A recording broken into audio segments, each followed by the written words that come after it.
Well, ladies and gentlemen, another day in Retardistan, and the politics just doesn't get any easier, does it? Actually, there's some good news stories here today. But before we get on to the main news stories of today, can I yet again remind you, if you haven't already, subscribe to the channel. It really does help. And if you'd like to support the work that I do here, you're welcome to buy me a coffee. The link is in the description box below.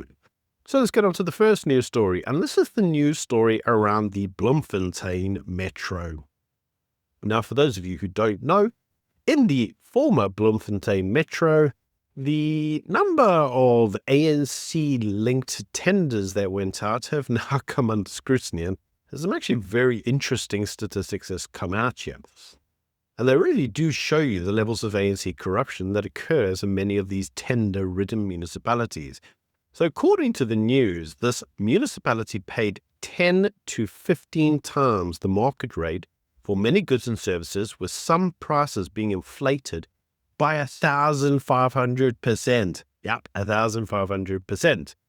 So many of these tenders were awarded to politically connected tenderpreneurs, all with ties to ANC structures and leaders. Now, many of these included vanity projects instead of actual service delivery, with millions being diverted to events and symbolic activities linked to the likes of, say, the Mandela Day celebrations, Heritage Day, and World AIDS Day. Also, events such as sports sponsorship, which includes rugby and football matches, school campaigns, Christmas parties, funeral, gender-based violence marches. None of these actually had any real impact, and there was no real money spent on things such as water, electricity, or road maintenance. I mean, that's for chumps. But they did have nice beneficiaries, such as one individual who owned a trading company connected to the ANC, who was paid 157,000 Rand to transport mourners to a single funeral, 727,000 Rand for an investment summit with no description, 79,000 Rand for a PA system when actually it only cost 30,000 Rand. And he had been previously awarded a 13 million Rand emergency refuge tender. I don't know what an emergency refuge tender is, but apparently he got one. He was also charged with fraud for 1.2 million in a VAT refund scam, and he benefited from stationery and PPE contracts as well. Remember, PPE was that whole scam connected to, COVID. Any case, other businessmen linked to Ace Magashule was paid 140,000 Rand for buses to a gender-based violence march. He had also been awarded two 11 million Rand PPE contracts during, you guessed it, you know when. And he was also involved in fuel overspending scandals, which had been investigated by the public prosecutor. As you can guess, he's been a long-time ANC donor and sponsor of ANC events, and I really could go on. Now, the municipality has been placed under administration since 2022, and the liabilities exceeds its assets. That's, in other words, they have more debt than even the actual assets that they own, of 468 million Rand. Now, you can now see, listening to all the tenderpreneurs, where the actual money went. I mean, it wasn't that there never was money. The money went to tenderpreneurs. Eskom is owed 1.1 billion Rand by the municipality, and the water board is owed just under R1 billion for, water.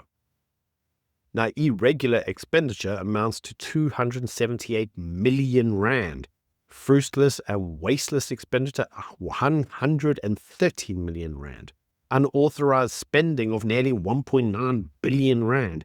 And ladies and gentlemen, that's your collapse of the country right there. This municipality shows you why the country is being collapsed, due to ANC-connected elites who have all profited from the state. And these are the same individuals who tell you that the state needs to be transformed because there's lots of poverty in the state, caused by the ANC and through these very tender programs in the first place. The next news article to consider is the SABC presenter. So an actual SABC presenter had the chair of the Desmond Tutu IP Trust, who went onto their program and compared the famine in Gaza to the Holocaust. Now, remember that everything that's going on in Gaza is as a retaliation of Hamas invading Israel.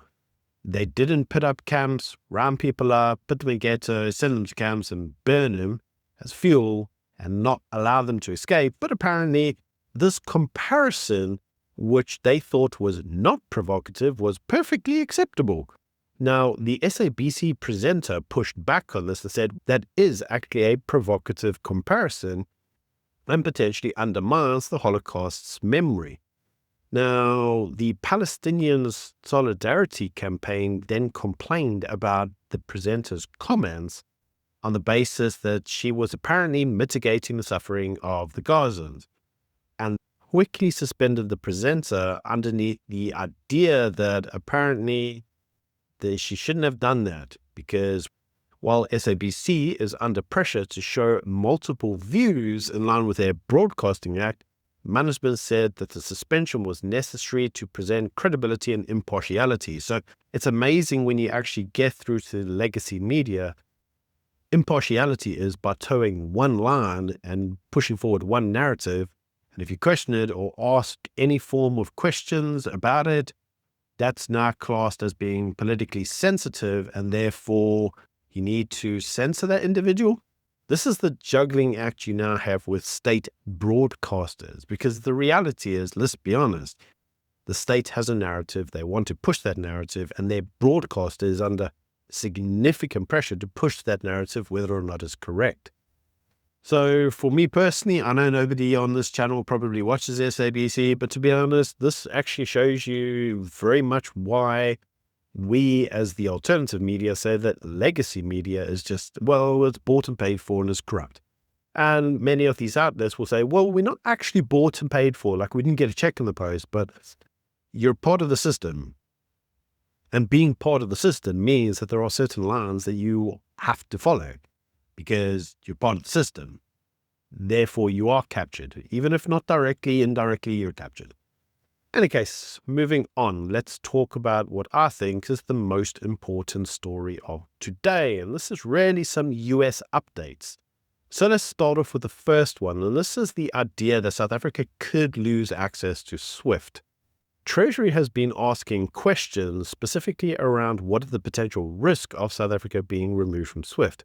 Remember, if they were removed from SWIFT, we would effectively be kicked out of global banking and we couldn't use Visa or MasterCard, which would actually be a real big blow to the country. You'd have to go back to using cash. It'd be very difficult to transact the whole economy in cash, and Russia's already experienced this. But anyway, National Treasury has suggested that there is no risk of removal from SWIFT. Apparently, according to them, SWIFT is EU regulated and not US controlled. Now, South African regulators maintain strong ties with the US authorities, who recognize South Africa's financial oversight as being supposedly credible. In other words, South Africa has a better relationship with the EU than they do with the US.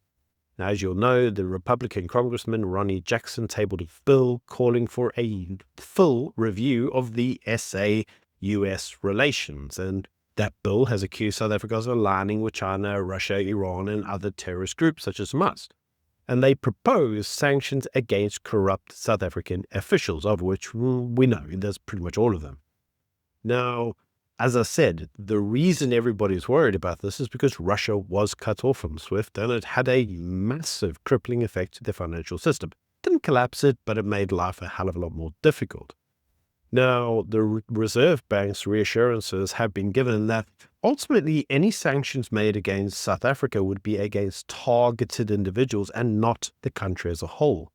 And many individuals are now saying that the Zondo Commission itself on state capture could be the basis used for those targeted sanctions. So the individuals fingered in the actual Zondo Commission are the people that will be at the greatest risk of sanction, and probably be the ones that are actually subject to the sanctions themselves. Now, as you know, one of the suggestions is that one of the reasons the ANC and their individuals may be targeted is because of the suggestion that the ANC was bankrolled by Iran, specifically after the South African ICJ case against Israel. Now, the ANC's Treasurer General, Gwen, has issued a response to this allegation and denied any funding linked to Iran. And she says that everybody has asked the question of how did you get the money to pay your bills, in other words, your financial recovery? And she said that that was due to internal reforms, efficiency, and diversifying service providers. So in other words, it was due to the ANC restructuring their organization, and that's how they managed to have their financial recovery, even though that coincidentally coincided with the actual RCJ case.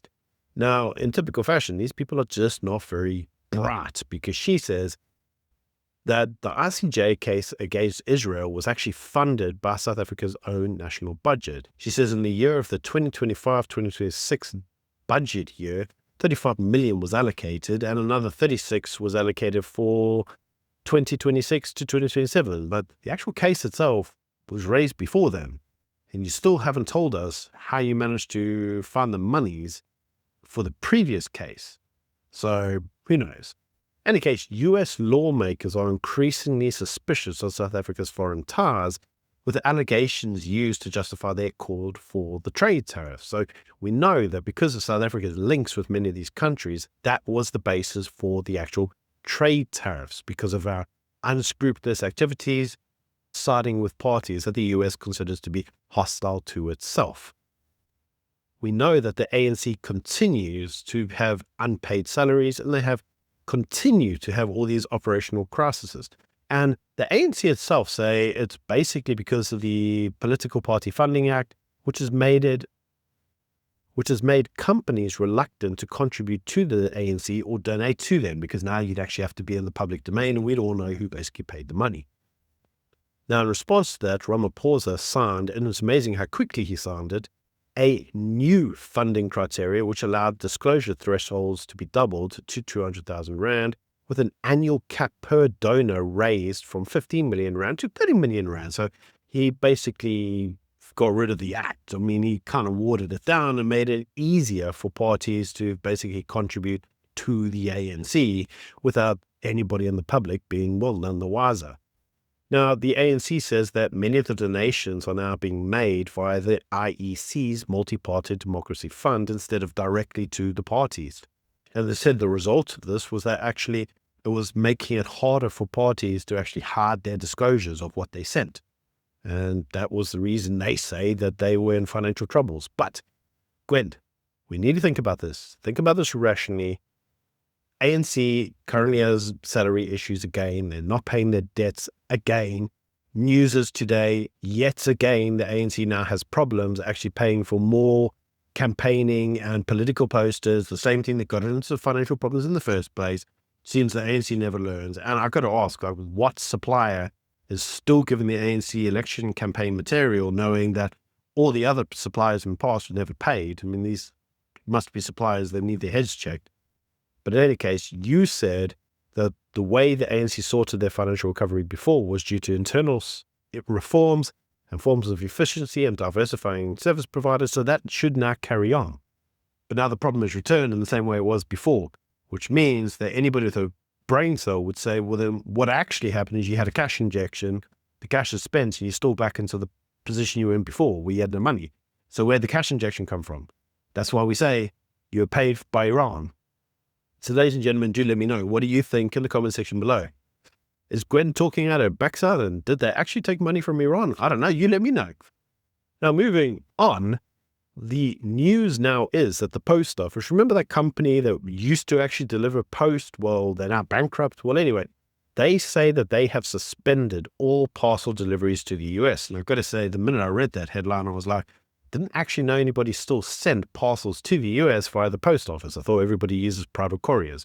They say they are suspending all parcel deliveries to the US, and this was in response to Trump's executive order, which removed duty-free exemptions for parcels under $800. In other words, 14,000 Rand, roughly, give or take.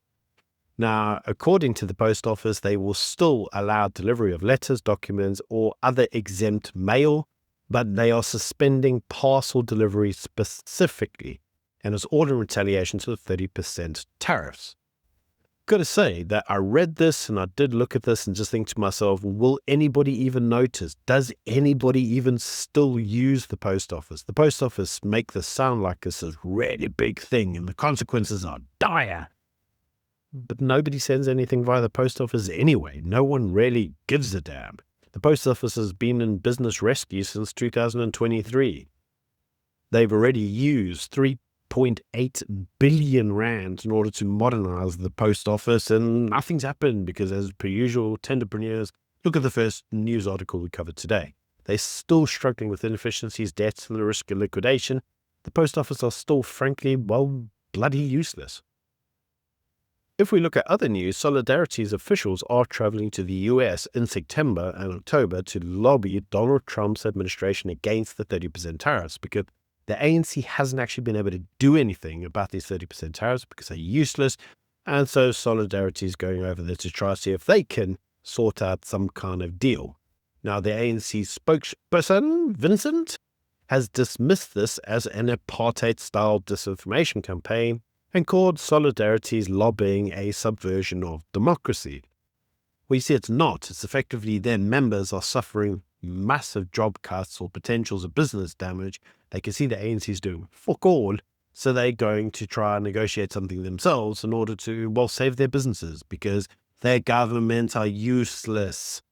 Now, Solidarity's goals in Washington are to secure tariff exemptions for South African key exports such as citrus, chemicals, and steel, and they propose new trade deals to replace AGOA. They are pushing for targeted sanctions on corrupt politicians instead of a blanket trade penalty, which South Africa currently experiences, and they're requesting economic cooperation with US states and corporations. They want to create opportunities for South Africans to work remotely for US companies without there being any real kind of adverse impact. So why exactly have they started to do this? Well, as you know, Ford cut 470 jobs in South Africa, mainly due to the tariffs, and agriculture, automotive, and chemical industries are currently still at high risk, and they are accusing the ANC of failing to secure any forms of exemptions or anything positive for the Republic, because yet again, I'm going to say that ANC are useless. The ANC have still not even appointed a US ambassador since March when the previous one was kicked out, and their special envoy, Jonas, has been sidelined due to his anti-Trump comments, and that's been like that since day one.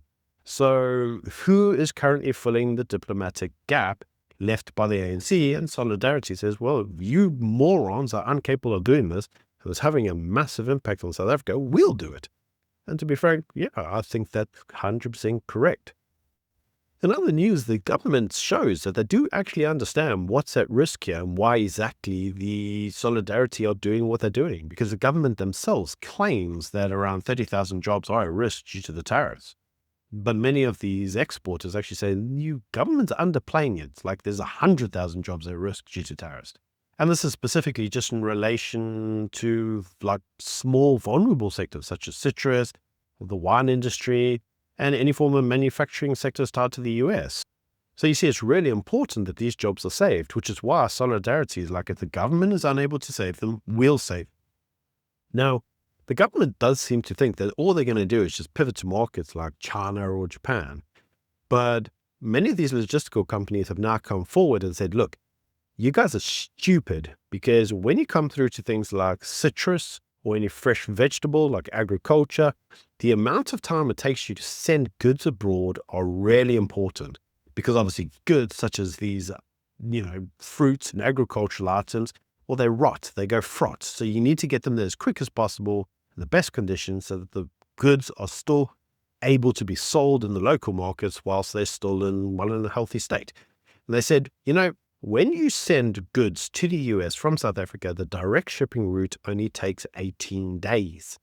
But if you send something to China or Japan, as an example, there are multiple transshipments, there's multiple ports that you have to stop at, and the average number of days for the goods to arrive is between 50 and 60. So effectively, your goods will go fraught. So you can't actually send them there to those countries via shipping routes. And they said that you could divert some goods, such as apples, to say the Philippines. The margins and logistics are still tough, but they could potentially get there still within the right amount of time. But when it comes through to places like China or Japan, they are too far away. And so according to many of these exporters, they're saying nothing replaces the US. So the government strategy in order to find new markets outside of the US, according to them, is stupid and dumbass. And that's actually probably true because our government is just not very bright. We know this to be the case 100%. Now, ladies and gentlemen, moving on to the very final news story, and I've got to say it's a very sad one, and that is the news story that Neil de Beer died at the weekend. The UIM leader, the ex-Mandela security advisor, died due to cancer. The cancer had spread to his livers and lungs, and unfortunately he was at stage 4 even when I last interviewed him, and he did succumb to those injuries, his illness at the weekend. Very sorry to hear about the loss of Neil de Beer. So for those of you who don't know who Neil de Beer was, he began his career in the apartheid era. He later defected from the security police in 1988 to join the ANC's MK as an intelligence operative. He left the ANC in 2020, saying that Mandela would not support its current corruption, and he founded the United Independent Movement, the UIM, which he later registered as a political party. He was a vocal critic of the ANC and government failures, and the UIM described him as a person's person.